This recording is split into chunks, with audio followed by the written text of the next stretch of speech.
Not everyone who says, Lord, Lord, will enter. That's one of Jesus' most shocking statements. And yet, many ignore it. The Rapture parable, he told, exposes a mistake so subtle, so hidden, it could leave even the most religious behind. And the scariest part? This mistake isn't outside the church, it's inside. It's not about visible sin, but an internal absence that can seal someone's eternal fate. Most people live believing they'll have time, that there'll be a warning, that they'll feel when the end is near. But this parable shows there won't be a loud alarm, just a sudden cry. And when it echoes, only those with lamps full of oil will understand what's happening. The rapture is final. It doesn't wait, it doesn't bargain, it doesn't turn back. And the mistake that will leave many behind is the most unlikely one, seeming ready, but being empty. Have you ever asked yourself why Jesus emphasized spiritual vigilance so much? Because the real test won't be about how much Bible you know, but about how deeply you've walked with God when no one was watching. This rapture parable isn't just a symbolic story. It's a spiritual mirror that brutally reveals who is truly prepared and who is only carrying an empty religious structure. If you think it's enough to believe, go to church and know doctrine. This video will confront you. We're going to expose, without sugarcoating, the one mistake that will leave many behind, and how to avoid it while there's still time. Because once the door closes, there's no second chance. The real question is, are you truly ready? Jesus didn't tell this parable by accident. He was in one of the most serious moments of his ministry, speaking directly about the end times. Right there, in the eschatological discourse of Matthew 24 and 25, he planted a warning that many still ignore. True judgment doesn't begin out there, but among those who think they're prepared. In other words, this story isn't for those who've never set foot in church. It's for those who are there every week, Bible in hand, and worship on their lips. The 10 virgins aren't 10 random people. They're 10 believers, so to speak. All were waiting for the bridegroom. All had lamps. All looked spiritually alive. But here's the thing. Looking ready isn't the same as being ready. The focus of the parable isn't the contrast between believers and unbelievers, but between believers who prepare and those who only appear to be ready. That should make a lot of people reconsider their walk. The most shocking point is that the rapture, a topic in so many theological debates, doesn't divide the world between wicked and saved. It divides the church itself. Picture this. People sitting side by side in worship. Some are taken, others left behind. People who sang together, served together, yet had entirely different spiritual reserves. That's powerful, and exactly what Jesus wanted to make clear. This is a message to those inside, not outside. This context changes everything. It forces us to stop looking only at signs out there, wars, plagues, earthquakes, and start checking the signs inside us. How's the oil in your spiritual life? Are you truly ready, or do you just feel included because you're among God's people? These questions become even more unsettling when we realize even the wise virgins fell asleep. The text is clear. They all slept. Not just the foolish ones, but the wise too. This shatters a dangerous myth that only the weak in faith fall into spiritual slumber. The truth is, even the sincere can be overcome by inner exhaustion, especially in these last days. Emotional burnout, digital distractions, and daily pressures have made spiritual drowsiness a collective condition. It's as if we're all anesthetized, waiting for something to happen, without realizing what's really at stake. This spiritual slumber is sneaky. It doesn't announce itself.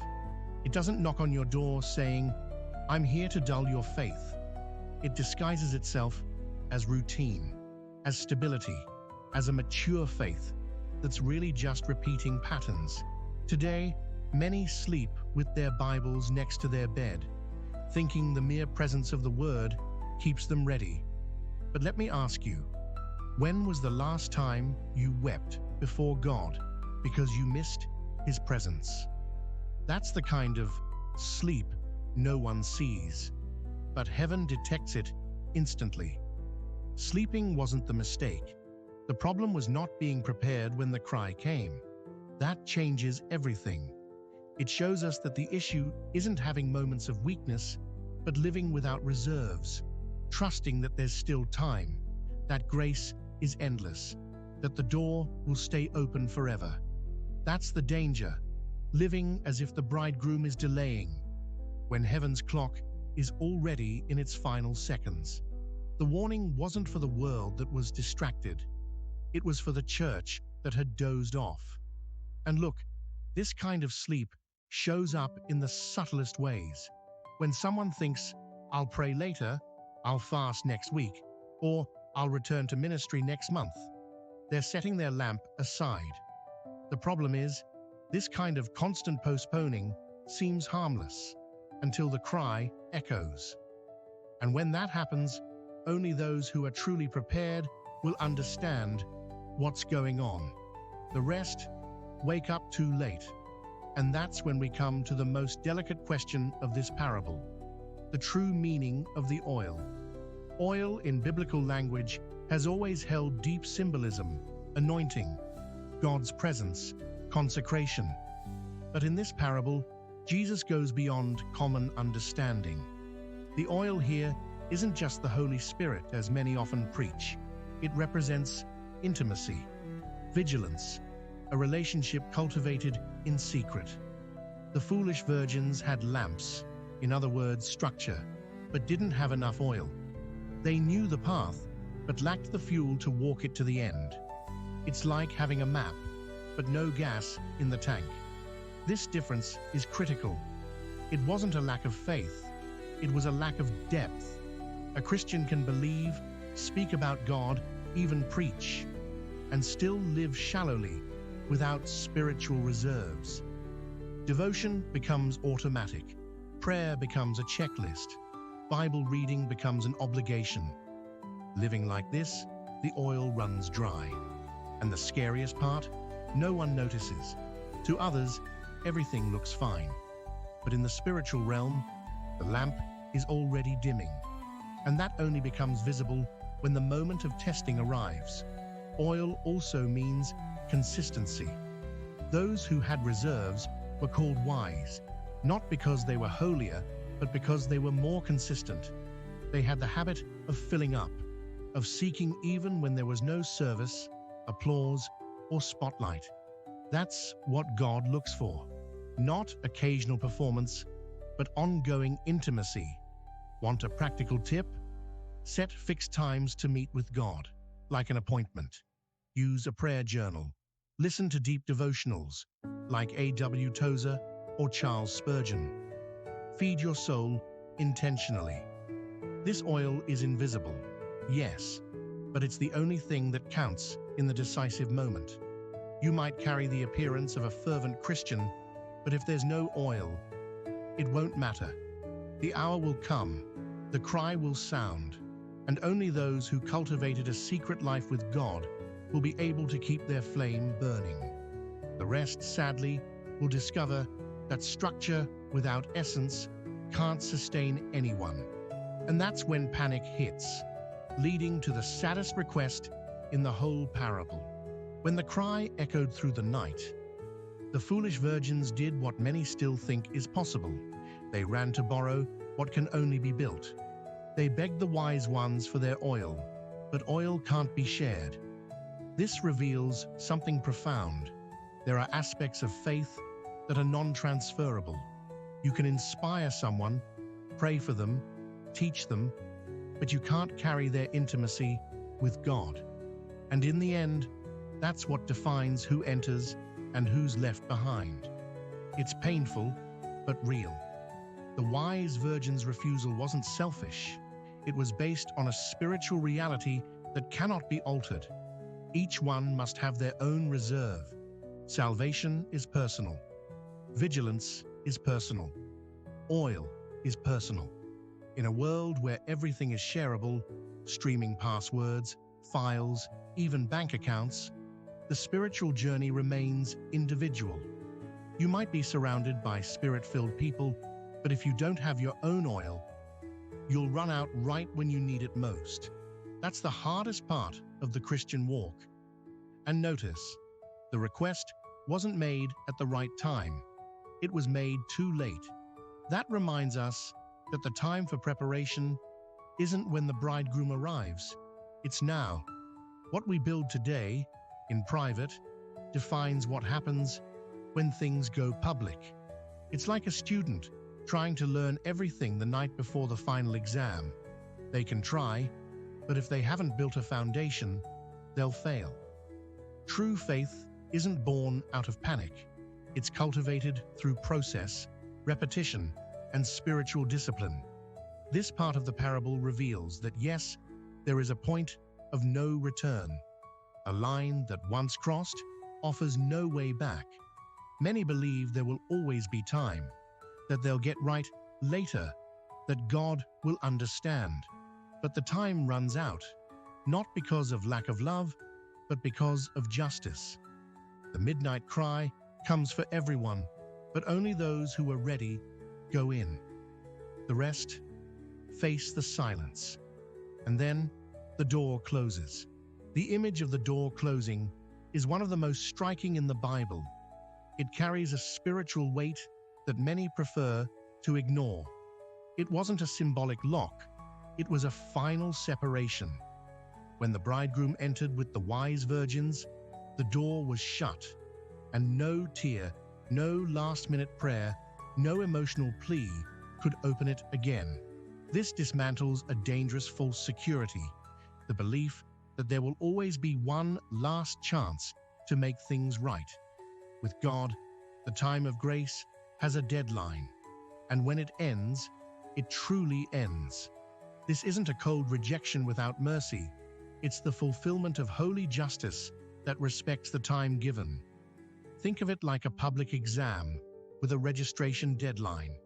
The opportunity is real, the chance is available, but those who don't register in time miss out. God doesn't reject those who seek Him, but He won't extend the wait for those who disregard Him either. This parable shows that the problem isn't failing, it's procrastinating preparation. So many lives saying, "One day I'll change," but one day becomes never, and the door inevitably closes. The idea that there will be time is the fatal mistake. Humans tend to postpone what's essential, thinking they'll have control over time. But the rapture doesn't send invitations, it doesn't book appointments. It happens like lightning. Fast, unexpected, final. Those who are ready go. Those who aren't, stay. It's that simple. So living as if there's always more time is living in a dangerous illusion. Sadly, many only wake up when they hear the sound of the door closing from the outside. And here's the cruelest detail. All of them had expectations, both the wise and the foolish. They all waited for the bridegroom. They all believed, but only some were prepared. That leads us to the final comparison, the one that defines destiny: prudence versus imprudence. We're not talking about religion. We're talking about priorities. And what comes next is the very line that separates those who live for the kingdom from those who only live for themselves. The parable makes it clear. The difference between the virgins wasn't in desire or belief, it was in preparation. Prudence here doesn't mean perfection. It doesn't mean never making mistakes or never falling. It means keeping vigilance as a daily priority. It means that even when you're tired, even when you have doubts, you keep filling your jar. It's like someone who, despite a busy routine, chooses to wake up 30 minutes earlier to pray, fast, or meditate on the Word. Not because they have time, but because they know oil doesn't appear by accident. Imprudence, on the other hand, is deceptive. It doesn't show up as blatant sin, but as the subtle neglect of eternal things. It's the, "I'll deal with that later. When I have time, I'll pray."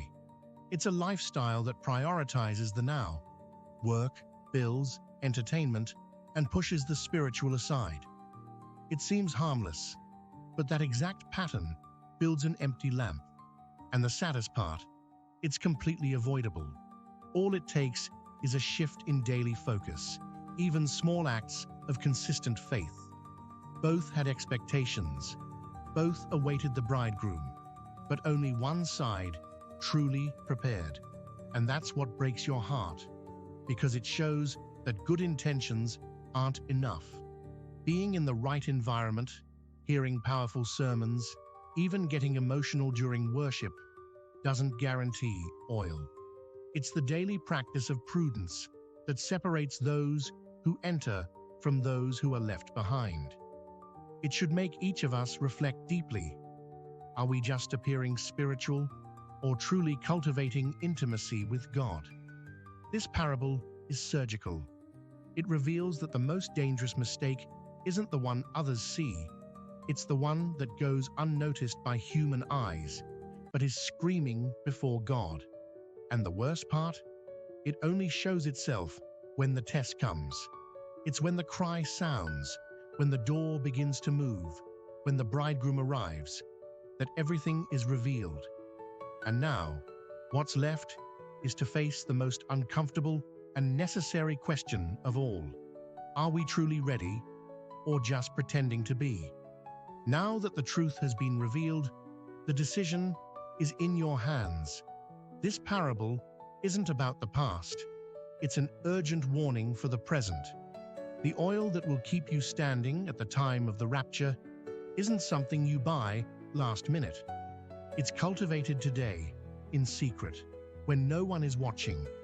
And if there's one question you need to answer right now, it's this: is your lamp burning, or are you just holding an empty structure? What will you do with this knowledge? Will you keep it in your heart and take action, or let it cool down until the next video? God is calling the prudent. He's calling those who don't just want to know the truth, but want to live by it. So start with small steps.